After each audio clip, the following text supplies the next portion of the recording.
కేంద్ర విద్యాశాఖ కార్యాలయంలో మంటలు చెలరేగాయి. ఢిల్లీ వికాస్ మార్గ్లోని school of planning and architecture భవనం 2వ అంతస్తులో అగ్ని ప్రమాదం జరిగింది.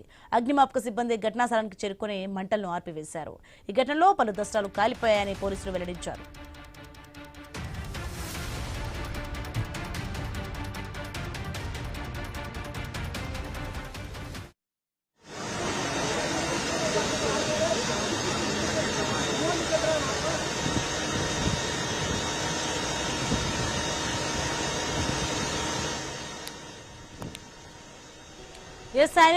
మనం చూస్తున్నాం. ప్రమాదం జరిగిన అంతస్తులో కేంద్ర విద్యాశాఖకు చెందిన పలు కార్యాలయాలు ఉన్నాయి. ఇక అధ్యాపక సభ్యులు క్యాబిన్లు ఉన్నాయని అధికారులు అయితే వెల్లడించారు. ఇక అగ్ని ప్రమాదానికి గల కారణాలపై దర్యాప్తు చేస్తున్నామని తెలిపారు.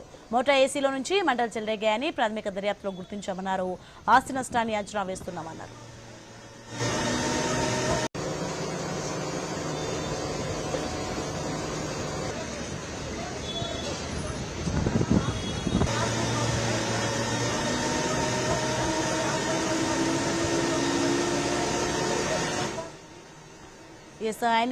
మనం చూస్తున్నాం. కేంద్ర విద్యాశాఖ కార్యాలయంలో ఏ విధంగా మంటలు చెలరేగాయో చూస్తున్నాం. ఢిల్లీ వికాస్ మార్గ్లోని భవనంలో అగ్ని ప్రమాదం చోటు చేసుకుంది. ఇక school of planning and architecture భవనం ఇక 2వ అంతస్తులో అయితే అగ్ని ప్రమాద ఘటన జరిగిన దృశ్యాలు మనం చూస్తున్నాం.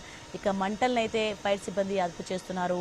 అలాగే ఇక కార్యాలయంలో అయితే పలు దస్త్రాలు కూడా దగ్ధమైనట్లుగా తెలుస్తోంది. అగ్ని ప్రమాదంపై దర్యాప్తు చేస్తున్నామంటున్నారు అధికారులు. ఏసీ నుంచి మంటలు చెలరేగాయని గుర్తించారు.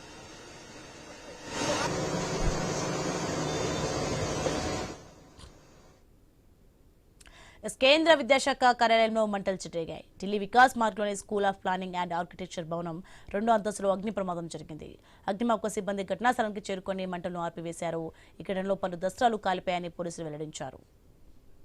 ఇక ప్రమాదం జరిగిన అంతస్తులో కేంద్ర విద్యాశాఖకు చెందిన పలు కార్యాలయాలు ఉన్నాయి. ఇక అధ్యాపక సభ్యులు క్యాబిన్లు ఉన్నాయని అధికారులు అయితే వెల్లడించారు. అగ్ని ప్రమాదానికి గల కారణాలపై దర్యాప్తు చేస్తున్నామని తెలిపారు. మోటార్ ఏసీలో నుంచి మంటలు చెలరేగాయని ప్రాథమిక దర్యాప్తులో అయితే గుర్తించామన్నారు. ఇక ఆస్తి నష్టాన్ని అంచనా వేస్తున్నామన్నారు.